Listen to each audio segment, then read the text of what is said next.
아멘. 가나안 이상과 현실이 부딪히는 곳. 네. 이상은 되게 말을 잘하는 건데 현실은 혀가 꼬이는 게 현실입니다. 이상은 군생활 잘하고 시간이 빨리 가는 게 이상인데 현실은 시간이 정상적으로 가는 것도 아니고 안 가죠. 군대는 그게 현실입니다. 그렇다고 있잖아요. 모든 사람이 다 똑같이 느끼는 건 아닙니다. 똑같은 현실을 살아감에 있어서도 우리가 어떠한 마음으로 어떻게 살아가느냐에 따라서 우리가 느끼고 인지하는 것들이 다릅니다. 제가 아까 샬롬이라고 인사했는데요. 정말 그 샬롬으로 인사할 때 진짜 마음을 다해서 이렇게 인사가 돼요. 샬롬이라는 인사는 샬롬이란 진짜 평안했으면 좋겠다. 진짜 여러분들 진짜 평안하나요? 제가 여기 우리 청년부 부장 지사님이 이거 허락 받고 이야기하는 건데 지사님 페이스북을 보니까 되게 힘든 것 같더라고요. 힘드신 것 같아요. 그래서 지사님과 카톡을 주고받았는데 이런 카톡을 주고받았습니다. 한 달 같은 일주일을 보냈습니다. 네, 여러분들 10년 뒤에도 그렇다라는 거예요. 현실이 암울한가요? 20년 같은 2년. 혜찬 씨가 이게 현실일 수 있어요.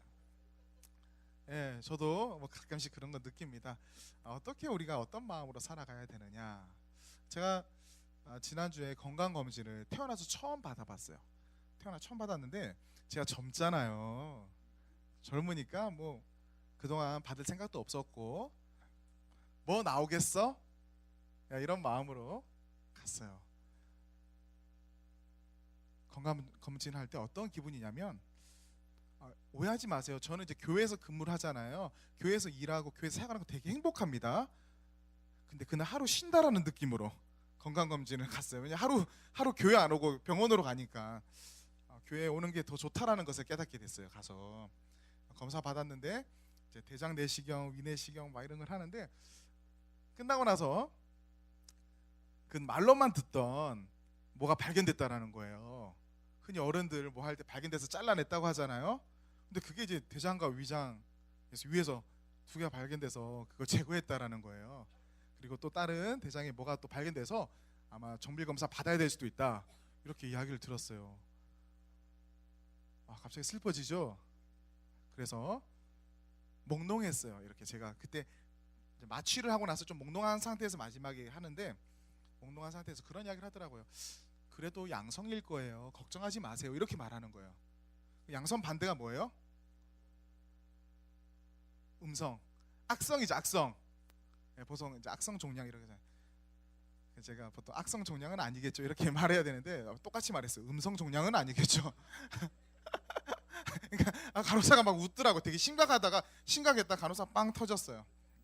그래서 순간 제가 죄송합니다. 악성요 이렇게 말했는데 어쨌든 되게 우울한 결과를 들었지만 그날 되게 기분이 좋았어요.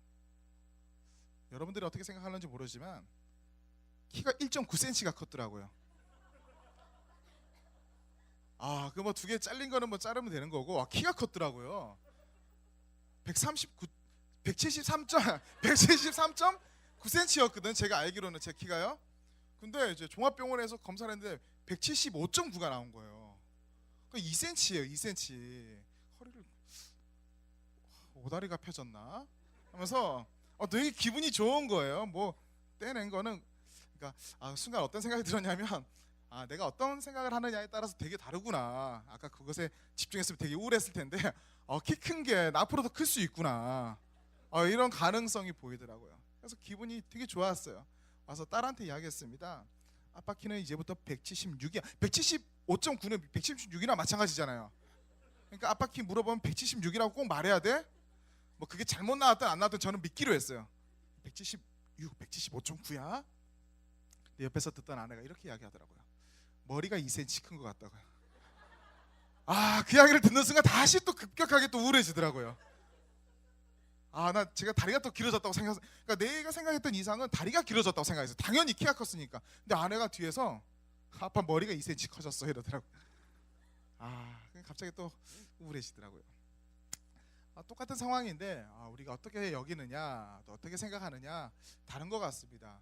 그리고 사실은 지금 이거는요 겉이에요. 겉. 방금 제가 말한 것 어떻게 생각하느냐 이것은요 사실은 중요하지만 늘 자기 개발서에 보면 그런 것들이 나오지만 사실은 이거는요 여기까지만 들어서는 안 돼요. 이거는 교회 아닌 곳에서도 들을 수 있는 이야기예요. 긍정적으로 생각해라, 뭐 좋게 생각해라.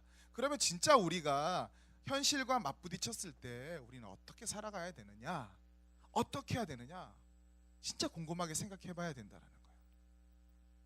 지금 만만치 않은 시대입니다. 청년들이 교회를 떠나가고 있다고 해요. 어떤 기사를 보니까 청년부가 이제 없어지는 교회들이 많이 늘어난다는 거죠. 청년들이. 그리고 제가 이 부분에 대해서는 다음 주에 좀 더 구체적으로 이야기하겠지만 청년 사역자들도 없어지고 있대요. 그러니까 청년부를 담당하려고 하는 사역자들이 점점 줄어들고 있다라는 거예요. 또 그 이유는 뭐 다양하겠지만 여기서 언급하지는 않겠습니다. 쉽지 않다라는 거예요. 그리고 구조상 교회 나가기가 힘든 구조가 이 사회가 되어가고 있다라는 거예요. 예전에는 방학이면 다 수련회를 갔어요. 근데 요즘에는 방학에 뭐죠? 알바도 많이 하죠. 또 계절학기도 듣죠. 예전에는 알바생이 한 클래스에 몇 명만 이제 아르바이트를 했었거든요. 근데 지금은 경제적으로 되게 힘든 시대가 되니까 다 알바를 또 해야 되고 또 경험을 쌓아야 되고 알바하는 시대가 되니까 또 경제적으로 힘들다는데 알바하지 말고 수련회 가자? 이렇게 말하기가 되게 힘든 시대가 된 거예요. 주일날 알바한대요. 주일날 놀러 간다고 하면 차라리 야, 놀러 가지 말고 교회 와 이렇게 말할 수 있지만 저 학비가 없어요. 제가 벌어서 다녀야 돼요. 주말밖에 할 수밖에. 야, 이런 시대가 된 거예요 지금. 여러 가지 구조상. 그리고 내가 어떤 것을 쌓지 않으면 취업이 힘드니까 그것에 대한 압박감도 되게 커지는 시대. 이게 이제 점점점 그렇게 되어 가고 있다라는 거죠. 그러니까 교회에서 말하는 이상과 현실은 다르다라는 건데 이것에 대해서 많은 사람들이 고민하고 있지 않다라는 거예요. 걱정만 하고요. 교회에서조차도 사역자조차도 교회 다니는 청년들조차도 당장 자기가 직면해야지 힘들지 직면하기 전까지는요 그것에 대해서 심사숙고하지 않는다라는 거예요. 고민하고 기도하지 않는다라는 거죠. 그래서 어떤 기사에 청어람 아카데미 기자가 쓴 기사에 보니까 이런 그 기자가 되게 좀 통찰력이 있고 관심이 많은 것 같아요. 제가 보니까 그 서점에서 청년과 대학생과 뭐 젊은이 이런 키워드를 가지고 서점의 책들을 조사를 했대요. 근데 지금 일반 서점에서 나온 책들의 80%가 자기계발서예요. 자기계발서. 그러면 기독교 서적은 또 어떤가 해서 기독교 서적에서 뭐 한국 대학생 선교에서 그 출판사 자체에 대학생이 들어가 있는 그런 책들을 제외하고 나서 일반 책들을 딱 보니까 교회에서 나오는 기독교 서적조차도 자기 개발서와 크게 다르지 않다라는 거죠. 그리고 진정한 복음이 담겨져 있고 진정한 어떤 교회에서 가르쳐야 될 것들, 교회에서만 가르칠 수 있는 내용들이 있는 책들은요 1990년대 초에 그 이전에 나왔던 책들밖에 없다라는 거예요. 그러니까 1990년대 중반 이후부터는 청년들과 대학생들과 젊은이들 또 여러분들 같은 이제 결혼을 앞둔 이런 세대를 향한 분석에 관한 책들 또 그 사람들 향한 메시지에 관한 책들이 별로 없다라는 거예요. 옛날에 이재철 목사님 썼던 청년아 울더라도 씨를 뿌려야 된다. 거의 이제 고전이 된 거지. 10년이 넘었으니까요. 또 한때 청년부 사역을 되게 잘했던 삼일교회 모 목사님 지금은 별로 좋지 않은 어떤 상황 가운데 있지만 그분이 썼던 그런 책들 그 이후에는 이제 그런 책들도 없고 어느 교회가 부흥하면 그 부흥 그냥 교회 부흥 보고서 같은 그런 정도의 책밖에 없다라는 거예요. 그러니까 교회는 많고 사역자들도 많고 한국교회가 그런데 진짜 다음 세대를 염려하고 다음 세대에서 고민하고 어떻게 이 시대를 통찰하고 어떻게 이 시대를 살아가야 되는가 현실에 부딪혔을 때 우리는 어떻게 해야 되는가 그것에 대한 연구와 고민이 없다라는 거예요. 그냥 힘들다 토로한다는 거예요. 토로한다. 그러면 저는 우리 승리교회 청년들은요 이곳에서 한 번 더 정말 남은 2주 동안 앞으로 이것에 대해서 분명히 고민을 했으면 좋겠고 의논도 했으면 좋겠고, 나눔도 했으면 좋겠고, 연구도 했으면 좋겠고, 말씀을 통해서 깨달음도 받았으면 좋겠고, 방안들을 마련했으면 좋겠다라는 거죠. 그래야지 있잖아요, 여러분들이 살아남고요, 한국 교회가 살아남고요, 정말로 여러분과 지금 전혀 상관없다고 생각하는 여러분들의 자녀가 살아남아요. 많은 지금 한국 교회 문제가 뭐냐면, 좀 비판하자면 그래요. 만약에 승리교회 청년부에 대해서 제가 어디 이야기를 하면, 승리교회 청년부에 내 자녀가 있으면 관심을 가져요. 근데 교회 다니지만 청년부에 내 자녀가 없으면 관심이 없어요. 이해되나요? 무슨 말인지? 여러분들의 부모님은 승리교회 청년부에 관심이 있겠지만, 청년부에 나오지 않는 부모님들은 청년부가 잘 되든 안 되든 관심이 없다라는 거예요. 그런데 거꾸로 생각해야 돼요. 승리교회 청년부가 잘 돼야지, 예를 들어서 지금 여러분들의 친구들 있잖아요, 나오지 않는 친구들, 예전에는 중고등부 같이 했지만 지금 나오지 않는 친구들이 왜 어떻게 하면 청년부에 나오겠어? 어떻게 하면 양육 프로그램에 들어가겠어요? 청년부가 살아나야지 오는 거예요. 청년부가 잘 돼야지, 여기서 잘 된다라는 것은 이제 질적인 의미예요. 청년부가 잘 돼야지 그동안 떨어져 나갔던 사람들도 오는데, 다들 당장 내 자녀한테만 관심 있는 거예요. 내 자녀. 여러분도 마찬가지입니다. 여러분들의 관심이 어디 있어요? 나한테 있는 거예요. 나한테. 다른 사람들이 잘 되고 안 되고 별 중요한 게 아니에요. 내가 잘 되는 거예요. 근데 사실은요, 내 자녀가 불량 학생이 되지 않게 하는 기도 제목도 되게 중요하지만, 내 자녀의 친구가 불량 학생이 되지 않게 하는 기도 제목이 내 자녀를 위한 기도 제목만큼 더 중요한 거예요. 왜냐하면 내 자녀는 그 친구와 같이 살아가는 시대거든요. 그러니까 문화와 사회를 내 자녀가 만드는 게 아니라 내 자녀와 함께한 모든 그룹이 만드는 거예요. 그러니까 여러분들이 지금 기도할 때 한국 교회를 걱정할 때 한국 교회만 걱정해서는 안 되나, 걱정하는 게 아니라 여러분들이 여러분들의 친구들, 학교에서 만나고 직장에서 만나는 그 사람들의 고민과 생각과 가치관, 그 모든 것까지 우리가 생각하고 고민하고 기도해야 된다는 거예요. 왜냐하면 지금 정치를 비판하고 하지만 결국 30년 뒤에는 여러분들 세대에서 대통령이 나오고 여러분들 세대에서 국회의원이 나오고 시장이 나올 거거든요, 분명히. 그런데 여러분들 세대가 그것에 대해서 깨어있지 않으면요, 똑같아라는 거예요.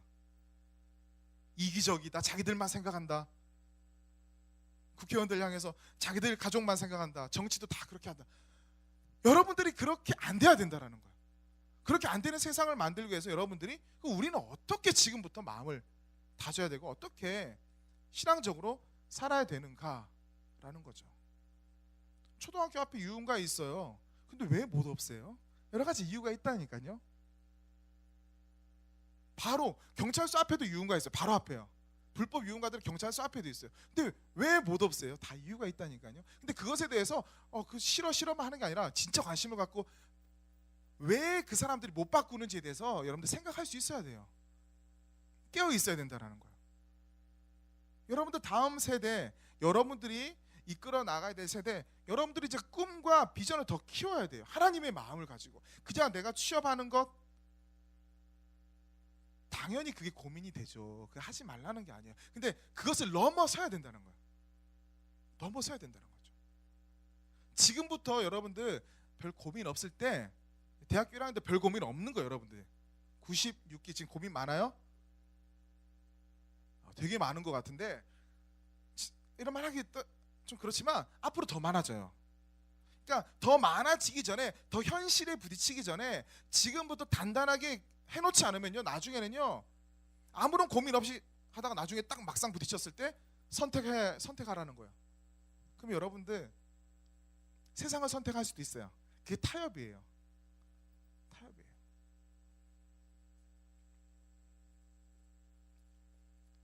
여러분이 경찰서장이에요. 근데 경찰서 앞에 유흥가가 하나 있어요. 학부모님들이 계속 나서서 없애달라 해요. 근데 좀 지나면 또 잠잠해져요. 그러다가 그 유흥업주가 여러분한테 한 20억을 줘요. 여러분들 안 흔들리겠어요? 흔들려요. 특별히 여러분들이 뭐 대출에 막 장학금 많이 받죠. 그 뭐죠, 대출 막 그런 거 쌓여 있고 쌓여서 그런 거 더 많으면 더 흔들려요. 네, 더 흔들리죠. 제시했을 때 여러분들 쉽게 딱 아무 생각 안 하고 거절할 수 있겠어요? 아니라니까요. 그러니까 지금부터 단단해지지 않으면요, 지금부터 훈련되지 않으면 이 세상은 그렇게 만만한 세상이 아니라는 거예요. 덥네요, 되게. 여러분 안 더워요? 네, 왜 덥죠?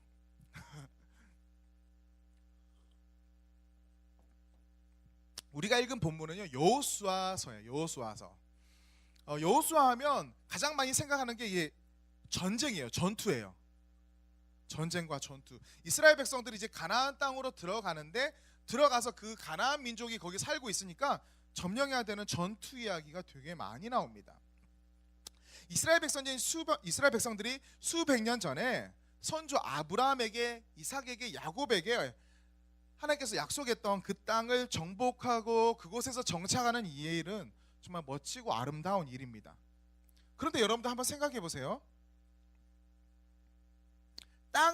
이스라엘 백성한테 땅을 내주기 위해서 멸절당해야 되는 그 가나안 민족의 입장에서 여러분들 한번 생각해 보세요.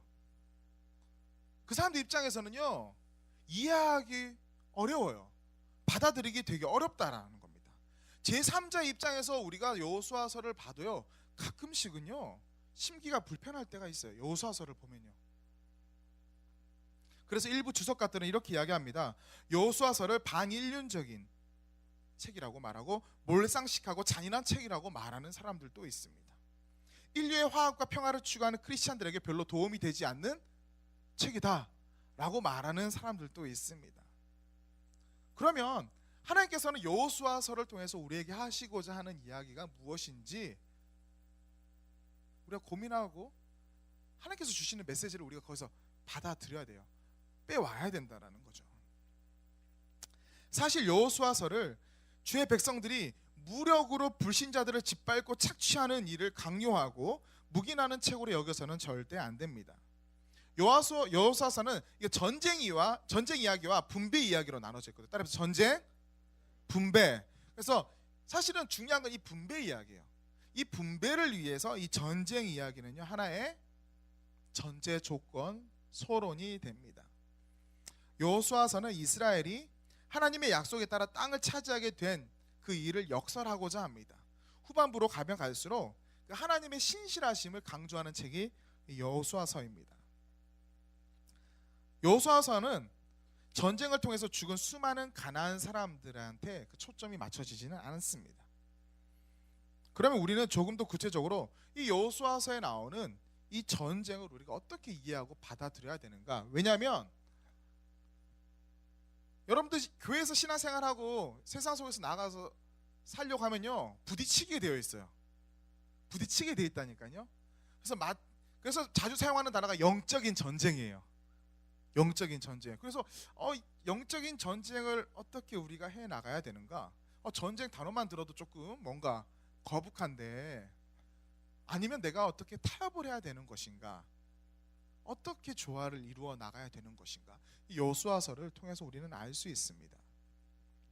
하나님께서 이스라엘 백성들을 통해서 그 가나안 땅을 정복하라고 하실 때 사용했던 단어가 뭐냐면요, 조금 저는 별로 그렇게 썩 이렇게 막 와닿는 단어는 아니었는데 자주 사용하는 단어가 뭐냐면 거부 반응이 있을 수 있어요. 여기서도 진멸이에요. 진멸. 무서운 하나님이 나오죠. 진멸하라. 어떤 청년들이 질문합니다. 구약을 읽으니까 너무 기독교가 싫어진다라는 거예요. 그 청년은 대단한 거예요. 성경책을 읽었다라는 거예요. 여기 지금 무덤덤한 친구들은 여호수아가 그랬었나? 지금 그런 친구들이 여호수아서가 그랬었구나. 이거 아니면 그냥 그냥 성경은 좋은 거니까, 하나님 말씀 좋으니까 아멘 아멘 했던 거고요. 진멸하라는 거죠. 그럼 여기 진멸에 대해서 우리가 두 가지의 정의, 두 가지의 의미를 먼저 알아야 됩니다. 먼저는요, 제물로서의 진멸입니다. 제물로서의 진멸. 모든 것을 다 태워드리는 제사를 번제라고 하는데, 제물로서의 진멸은요, 그것을 진멸시켰을 때 그것이 어디서부터 왔냐면 하나님으로부터 왔다는 것을 인식하기 위해서 진멸이라는 단어를 씁니다. 즉 하나님으로부터 온 것을 인식하지 못하는 그 재물들을 진멸한다라는 거예요. 그 사람들의 재물을 진멸한다라는 겁니다. 두 번째는 정의로서의 진멸입니다. 죄인들에 대한 하나님의 정의 실현으로서 진멸이란 단어를 사용한다라는 겁니다. 가나안 사람들이 진멸당해야 되는 이유는요, 여기서 절대 오해하면 안 되는 게 이스라엘 백성 때문에 가나안 사람들이 진멸당해야 된다는 게 절대 아닙니다. 이스라엘 사람들은 중요하고 가나안 사람은 중요하지 않다는 게 아니에요. 그러니까 아까 전에 이런 질문을 처음에 제가 했었잖아요. 그 가나안 사람들의 입장에서는 이스라엘 사람만 하나님 사랑하시냐, 그게 아니라는 거죠. 진멸의 이유는요, 죄라는 거예요. 죄. 가나안 사람들이 진멸당해야 될 이유는요, 이스라엘 백성들이 거기서 살아야 되니까 너희들은 진멸되라, 이게 아니라는 거예요. 절대 그게 아니에요. 이스라엘 백성 때문이 아니라 그들이 지은 죄 때문에 하나님께서 진멸하라고 명령하시는 겁니다. 강력한 경고성을 지닌 게 이 진멸이라는 단어입니다. 이 진멸의 핵심은 이스라엘 백성의 입장에서는 뭐냐면, 이스라엘이 그들처럼 그들의 유혹에 빠지지 말고 너희들도 똑같이 저렇게 되지 말라라는 의미가 담겨져 있습니다. 그러면 가나안 사람들은 어떤 죄를 범했냐? 어떤 죄를 범했기에 하나님께서 그렇게 싫어하셨냐? 레위기에 나와 있습니다. 레위기 18장 3절에서 25절의 말씀입니다. 한번 띄워주실래요? 제가 읽겠습니다. 너희는 너희가 거주하던 애굽 땅의 풍속을 따르지 말며 내가 너희를 인도할 가나안 땅의 풍속과 규례도 행하지 말라라고 나옵니다. 그러면 어떤 거냐? 넘겨주세요. 또 넘겨주세요. 계속 좀 길어서 다 읽지 않겠어요. 넘겨주세요. 아니 6절, 각 사람은 자기의 살부치를 가까이하여 그의 하체를 범하지 말라. 그러니까 성적인 죄가 많다라는 거예요. 넘겨주세요. 어머니 하체, 근친 상간이에요. 넘겨주세요. 네, 넘겨주세요. 똑같은 내용입니다. 너는 내 자매, 아버지의 딸, 자녀 같은 남매들끼리도 그러한 죄를 범했다라는 거죠. 넘겨주세요. 내 손녀나 내 외손녀에게도 마찬가지고요. 넘겨주세요. 고모, 넘겨주세요. 이모, 아버지의 형제, 넘겨주세요. 며느리, 넘겨주세요. 내 형제의 아내, 넘겨주세요. 너는 여인과 그 여인의 딸의 하체를 범하지 말라. 넘겨주세요. 넘겨주세요. 너는 여인이 월경으로 불견한 동안에, 넘겨주세요. 내 이웃의 아내를 범하지 말라. 21절, 너는 결탄코 자녀를 몰렉에게 주어 불로 통과하게 하므로 내 하나님의 이름을 욕되게 하지 말라. 나는 여호와니라. 뭐냐면요, 그 당시에 아까 전에 말했던 그 수많은 성적인 문제들, 문란함들이 있었고, 또 하나는 뭐냐면 몰렉이라는 이방인 신한테 드리는 제사를 가나안 사람이 들었는데 그 제사 방법이 너무나 끔찍했다는 거죠. 자녀를 불에서 태워드리는 거예요. 자녀를 불에 태워드리는 그런 가증한 풍속이 있었던 거예요. 그 가나안 땅에요. 넘겨주세요. 남자와 동성애죠. 짐승하고 수간하고. 넘겨주세요. 너희는 이 모든 일로 스스로 더럽히지 말라. 내가 너희 앞에서 쫓아내는 족속들이 뭐요? 이 모든 일로 말미암아 더러워졌다라는 거예요. 그러니까 무조건 전쟁 이야기 나온 데서 그 사람들 입장을 생각해서 이스라엘 백성들이 거기 들어가기 위해서 그 사람들이 진멸된 게 아니라 그 사람들의 말미암, 그 사람들한테 있었던 그 죄 때문에 그들이 무너져 내렸다라는 겁니다. 그리고 이스라엘이 그 땅으로 들어가게 된다라는 거죠. 이것은 또 어떤 식으로 또 볼 수 있냐면요, 이스라엘 백성들이 가나안 땅에 들어갈 때 정탐을 할 때 그 정탐꾼을 도와줬던 여인이 있습니다. 라합이란 여인이 있어요. 근데 그 라합이란 여인은 그 가나안 땅이 진멸당할 때 그 라합은 어떻게 됐어요? 구원받았어요. 이해되죠? 그리고 지난주에 어떤 사람이 있었죠? 나쁜 사람이 있었는데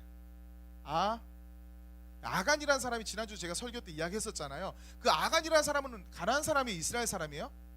이스라엘 사람이에요. 근데 아간은요, 이스라엘 사람임에도 불구하고 죄로 인해서 아골의 골짜기에서 진멸당했고요. 라합은 가나안 여인이지만 하나님을 신뢰하고 하나님을 높여 드림으로 가나안 민족 중에 모든 민족이 진멸당할 때 구원을 받았다라는 거죠. 즉 이스라엘 백성이어서 구원받고요, 가나안 민족이어서 죽임당하는 게 아니라 누가 하나님을 경외하며 신뢰하며 따라가느냐, 거기에 따라서 달렸다는 거죠. 그들의 구원 여부가. 이스라엘 사람이라도 하나님 앞에서 바로 서지 못하면 진멸당할 것이고, 이방인이라도 여호와를 믿고 의지하면 살 수 있다라는 게 여호수아서에서 강조하는 이야기입니다.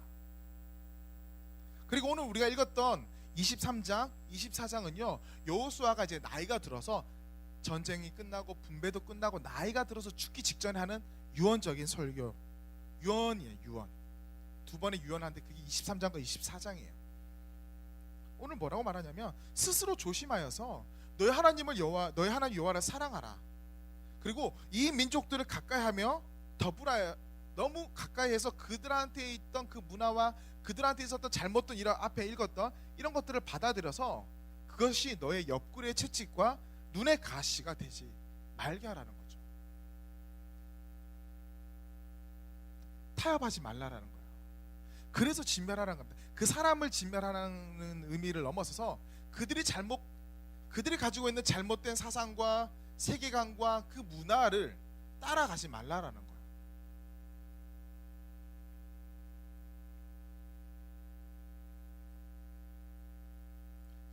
여호수아가 말하는 요구는요, 권고는요, 상당히 간단 명료합니다. 그런데 문제는 그렇게 사는 것이 어렵다라는 거예요. 모세가 말했어요. 여러분들 강영훈 목사가 말한 게 아니라 모세가 말했어요. 그리고 여호수아가 말했어요. 야, 여러분들 그렇게 강력한 메신저들이 말했는데도 잘 안 실천하기 어렵다라는 거예요. 현실은 만만치가 않다라는 겁니다. 이스라엘의 가장 지혜로운 왕 누구죠? 솔로몬이죠. 그 솔로몬조차도 이러한 삶을 살기 위해서 끊임없이 노력하지 않았을 때 넘어졌던 것을 알 수가 있습니다. 솔로몬도 넘어졌어요. 그 지혜롭다라는 왕도 그 하나님의 뜻을 듣고 실천하는 게 만만치가 않았다는 거죠. 그 현실 가운데서.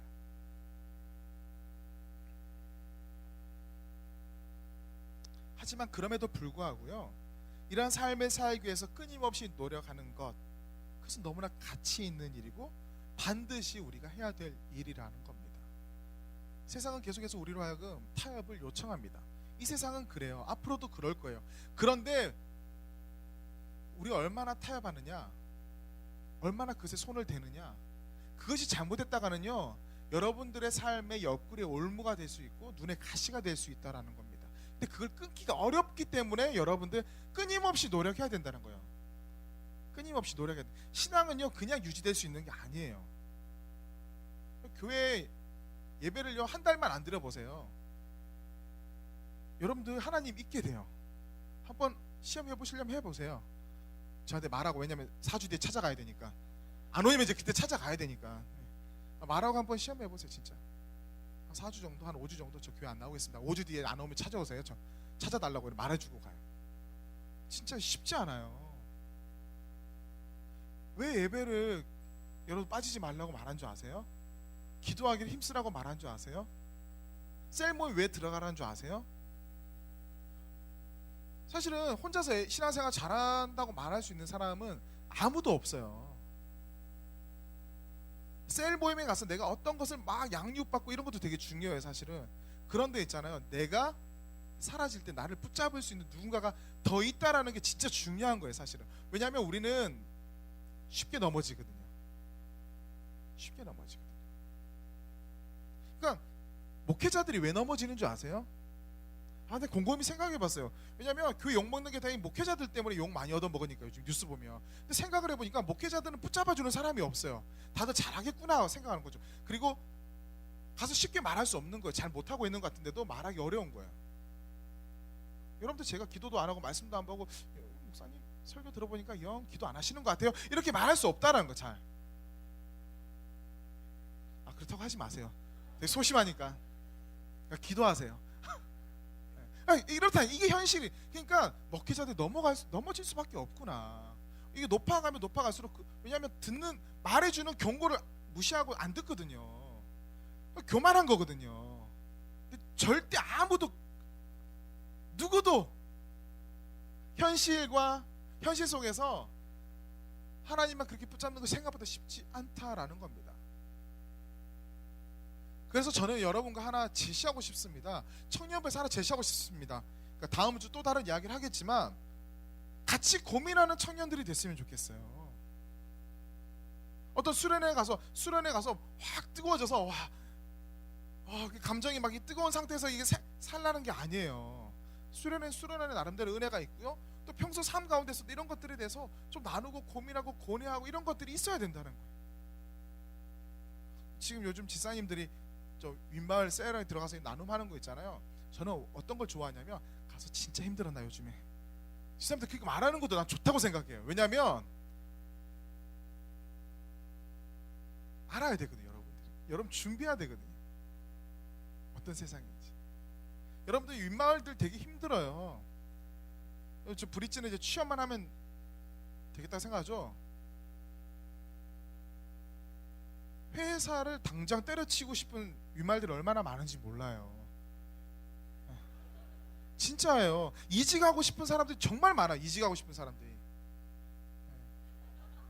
이직이 잘 됐으면 좋겠다. 근데 그 사람들이 나중에 뭘 느끼냐면요, 이직을 계속 몇 번 하다 보면요, 거기서 이게 다 똑같구나.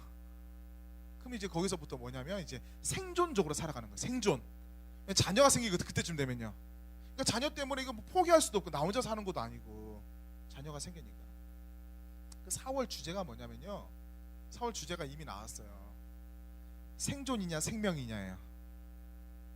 여러분 생존적으로 그러니까 생명을 가지고 살아갈 것이냐. 그때 또 뭐가 있냐면 여러분들 시험 들지 마세요. 중간고사가 있거든요. 저는 항상 중간고사나 기말고사 때 그런 주제를 가지고 와요.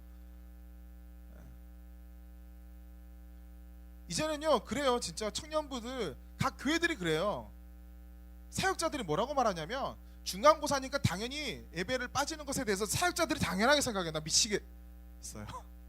네, 정말 그러면 안 되죠. 옛날에는 우리는 안 그랬거든요. 저는 예배 시간에 졸다가 뒤에서 대나무로 맞았어요. 폭행이 있었어요. 교회에서요. 학교에도 없는, 진짜예요. 대나무 긴 거 가지고 예배 시간에 초등학교 때 졸았어요. 근데 뒤에서 누가 머리를 팍 세게 때리더라고요. 상상도 안 되죠. 깨워서 예배 드리고 했어요.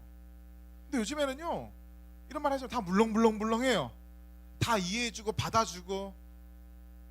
그러다가 청년부 사역자들이 계속 그러다가 나중에 여러분들 하나님 곁에 못 가면 어떡해요? 어떤 요거도 먹으려고 하나님한테. 그런데 여러분들 문제는요, 하나님 말씀대로 살아가면요 그것이 여러분들한테 절대 안 좋을 게 없다라는 거예요. 근데 그 믿음이 없다라는 거예요. 많은 사람들이 내 뜻대로 내가 지금 이 상황을 현실을 계산해서 내 방법이 더 안전하다고 많은 사람들이 여긴다라는 거예요. 그리고 실제로 하나님 방법대로 갈 때 더 힘들 때도 있어요. 힘들 때가 있어요. 솔직히 말해서 주일날 알바하면 10만 원 주는데 10만 원이면 크죠. 알바비가. 내 편의점 알바하는데 주인 아저씨가 그래요. 주일날 진짜 다 요즘 왜 청년들이 다 교회를 다니는지 주일날 알바할 사람이 없어. 내가 주일날 알바하면 평소 시급의 10배를 줄게. 너는 제발 가지마. 어떻게 되겠냐는 거예요. 근데 여기서 있잖아요, 고민하면 안 되는 거예요. 끊어야 될 건 확실히 끊어야 돼. 왜냐면 그 공 하나가 아무것도 아니라는 거예요. 나중에 하나님을 붙잡았을 때는요. 제가 하나님 믿으면 복 받고 뭐 잘 된다 뭐 그런 걸 말하는 게 아니라 진짜 하나님을 믿자라는 거예요. 하나님. 그래서 지난번에 아간이 탈취했잖아요. 여리고성 점령할 때 전리품을 탈취했는데 그 탈취 안 했어도 그 다음에 아이성 점령했을 때 하나님이 줬어요 안 줬어요? 줬잖아요. 이스라엘 백성들이 출애굽을 하는데 마라라는 지역에 이제 왔어요. 마라라는 지역에. 그러니까 이스라엘 백성들이 거기서 막 엄청나게 불평해요. 하나님 목말라 죽겠습니다. 그러니까 마라의 쓴물을 하나님께서 단물로 만들어줘요.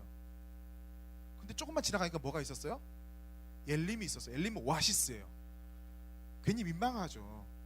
하나님한테 투정했는데 나중에 알고 보니까 그 다음에 오아시스가 있는데 미리 투정한 거예요. 우리는 거기서 많이 신앙이 멈춰선다라는 거예요. 하나님은 여러분들 조금 힘들 때 그 다음에 서프라이즈로 선물을 준비하고 있지만 많은 사람들이 그 서프라이즈 선물을 못 받고 그 앞에서 그냥 힘들 때, 에이, 하나님 안 믿어, 난 세상과 타협할래, 이렇게 된다니까요. 여러분들 정말 다니엘처럼 끝까지 하나님 신뢰하며 나아갔으면 좋겠어요. 정말 끝까지요. 조금 여러분들 중에 현실이 정말 부대끼는 사람들이 있어요. 정말 힘든 사람, 하나님 돕고 싶은 사람, 그 순간을 넘어섰으면 좋겠어요. 그런 믿음이 여러분들한테 있어야 된다는 거예요. 그런 믿음이. 지금 그런 믿음들이 사라지고 있어요. 이 시대에 사라지고 있어요. 여러분들이 지금 정신 차리지 않으면 여러분들 다음 세대는 똑같아요. 왜냐하면 우리가 물렁물렁한데 우리가 가르치는 아이들한테 그걸 말할 수 있겠어요? 점점 그렇게 돼가는 거예요. 그럼 나중에 유럽에는 뭐가 있어요? 우리가 이제 3주 뒤에 세례식이 있는데, 유럽에는 영국에서 그런 일이 있잖아요. 세례 취소식이 있잖아요. 세례 취소식. 그러니까 부모님이 유아세를 들었는데 이제 나는 그걸 받아들이지 않겠다라는 거. 세례를 취소하는 의식을 자기들끼리 만든다라는 거. 교회가 이제 바뀌는 거죠. 문 닫는 거죠.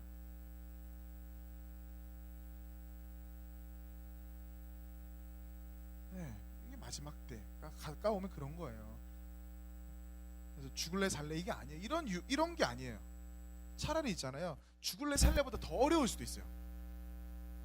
죽으면 차라리 나는 예수님 믿습니다 하고 죽어버리면 천국 가잖아요. 그냥 10초만 참으면 되잖아요. 근데 지금 그게 아닌 거예요. 여러분들 되게 막 끈질기게 유혹해요. 되게 문란하게 유혹하고. 요즘 문화가 그렇잖아요. 청년들 쉽게 성적으로 많이 넘어지고 다 그렇잖아요. 저도 그런 시대 살았는데, 저도 옛날에 막 그랬어요. 저 이상한 데서도 알바하고 그랬거든요. 옛날에 뛰쳐나온 적도 있어요. 15일 만에.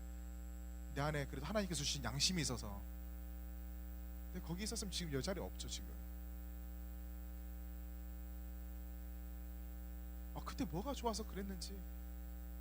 근데 그게 죄라는 것은 한번 담그면요, 그 죄는 아무것도 더 점점 더 강렬한 죄의 굴레에 빠지게 되어 있어요. 근데 청년들이 그것에 대해서 단호하지 않으면 안 돼요.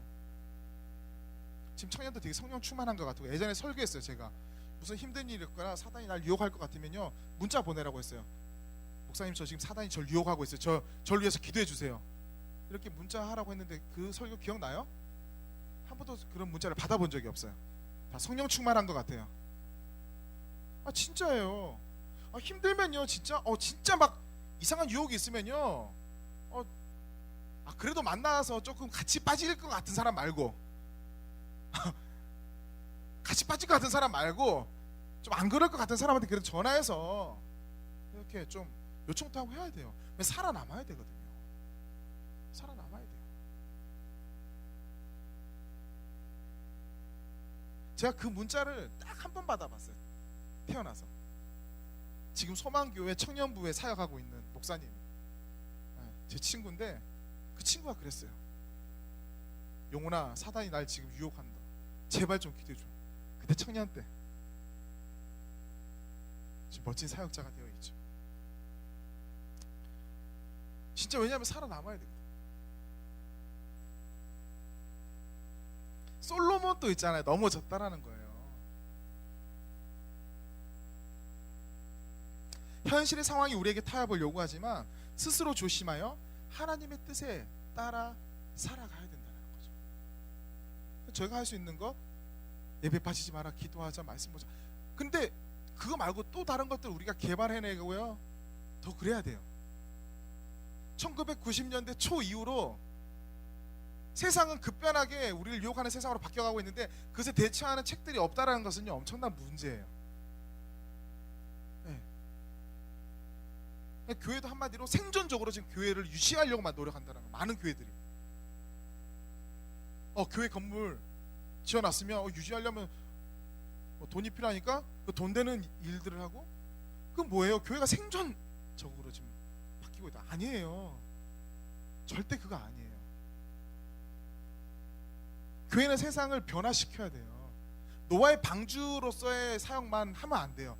방주 안에서 우리만 살면 안 되고, 그러면 결국 우리도 죽게 돼요. 나중에 구조선이 돼야 되는 거죠. 살리러 나가야 돼요.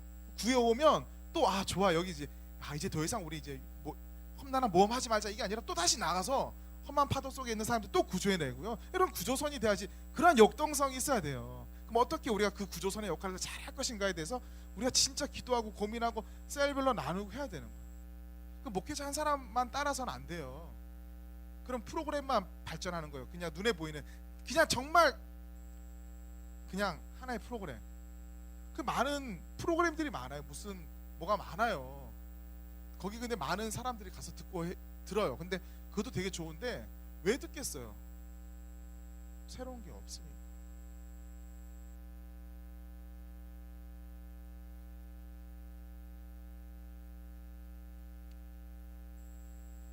세 가지만 이야기하고 마치겠습니다. 청년들을 향한 세 가지 권면입니다. 따라해 보세요. 가지 말아야 할 곳에 가지 말자. 여러분들 가슴속에 이야기하세요. 다시 한번 따라해 보세요. 가지 말아야 할 곳에 가지 말자. 가지 말아야 될 곳이 있어요. 죄악이 꿈틀거리는 곳들이 있어요. 여러분들을 넘어지게 하는 것들이 있어요. 곳들이 있어요. 가지 말아야 돼요. 어떤 곳이 있는지는 여러분들도 많이 알 거예요. 근데 왜 그것들이 사람들이 붐비냐면요, 그 나름대로 매력이 있기 때문이에요. 그 나름대로 그 달콤함이 있기 때문이에요. 그래서 가게 되는 건데, 그 달콤함, 잠시의 달콤함을 맛보기 위해서 갔다가는 여러분들 나중에 거기에서 결국에는 빠져 죽게 되는 거예요. 나중에는 거기서부터 내가 이제 지치니까 교회를 떠나고 하나님을 떠나는 거예요. 가지 말아야 될 곳에 가지 마세요. 어떤 곳들이 있어요. 나중에 셀별로 나눠보세요. 좀 나누기 민망한 것들도 있겠죠.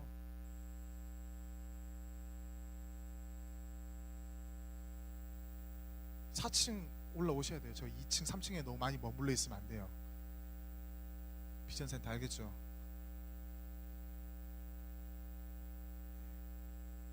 라페스타 거리 뭐 많잖아요. 유흥가들도 많고요. 가면 안 돼요, 여러분들. 진짜요. 진짜 가지 마세요. 막 청년들은 또 성적으로 좀 많이 이렇게 그런 부분들이 있잖아요. 우리들 다 그렇죠. 그냥 다 같이 예라고 해주세요. 알겠죠? 그렇죠.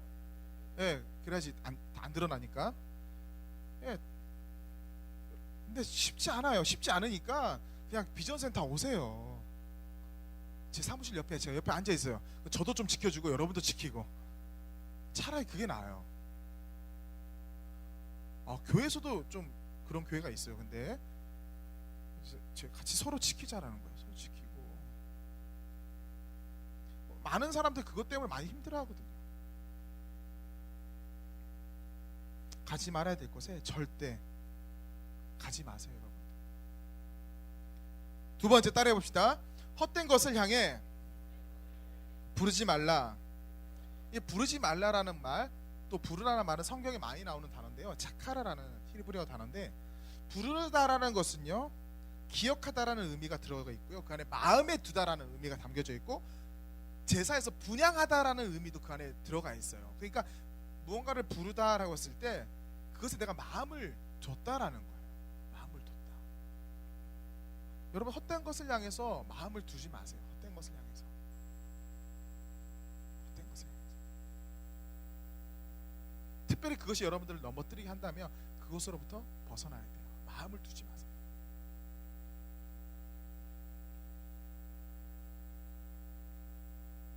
세 번째, 절하지 말라. 따라서 절하지 말라. 자, 이건 뭐 제사의 의미로 뭐 절하지 말라 이걸 넘어서서요. 절을 한다라는 것은 그것을 하나님보다 더 신뢰한다라는 거예요. 그것이 무엇이든 그냥 엎드려 절하는 이런 의미를 넘어서서 절하지 말라는 것은 하나님 외에 다른 것을 따른다라는 거예요. 그 순간만큼은 적어도. 여러분들을 그 어떤 것에서도 쉽게 절해서는 안 돼요. 여러분들 영혼이 거기에 절할 수도 있어요. 절하면 안 돼요.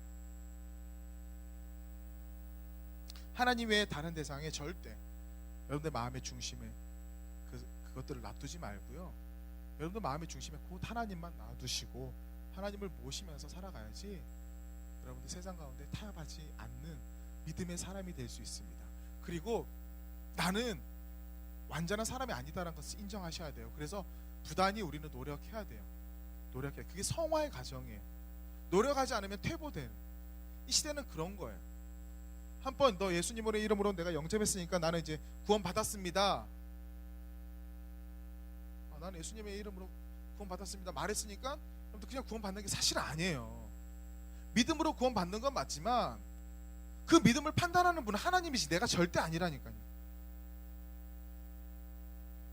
나쁜 짓 하면서 믿음으로 구원 받습니다. 이런 사람들 많아요.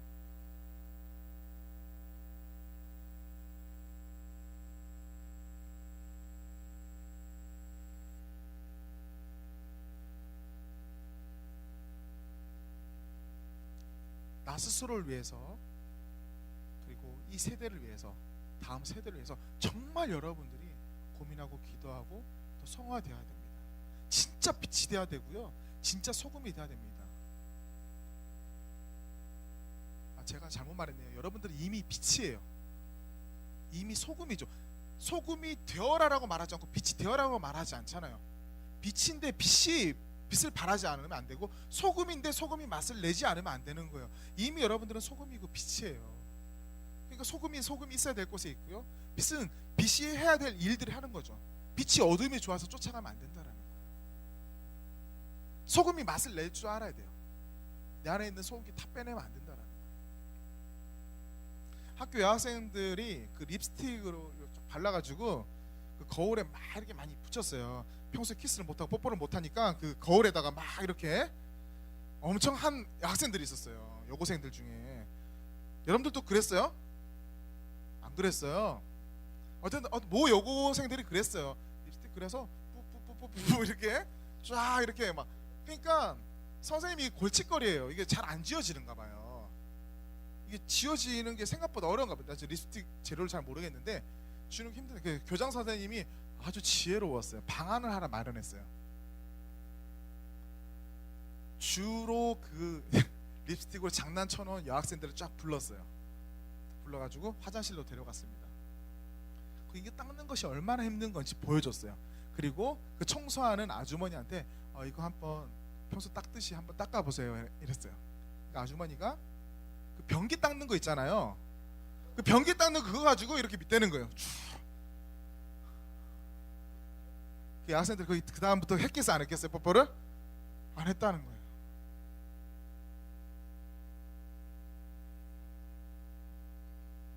자기들이 입맞춘 거울이 무엇으로 닦이고 있는지 보았기 때문에 그런 거예요. 여러분들 죄의 유혹을 받았을 때 이걸 꼭 생각해 보세요. 단지 지금 이 죄의 유혹과 타협의 손길이 되게 달콤하게 느껴지고 나를 지금 마치 좋게 할 것 같이 느껴지니까 우리가 타협을 하고 넘어가는데요. 여러분들 입맞춘 그 유혹의 더러움이 얼마나 강한지 그리고 얼마나 나중에 나를 넘어뜨리게 하는지 여러분들 그것을 안다면 여러분들 절대 그 유혹에 이끌리지 않을 거예요.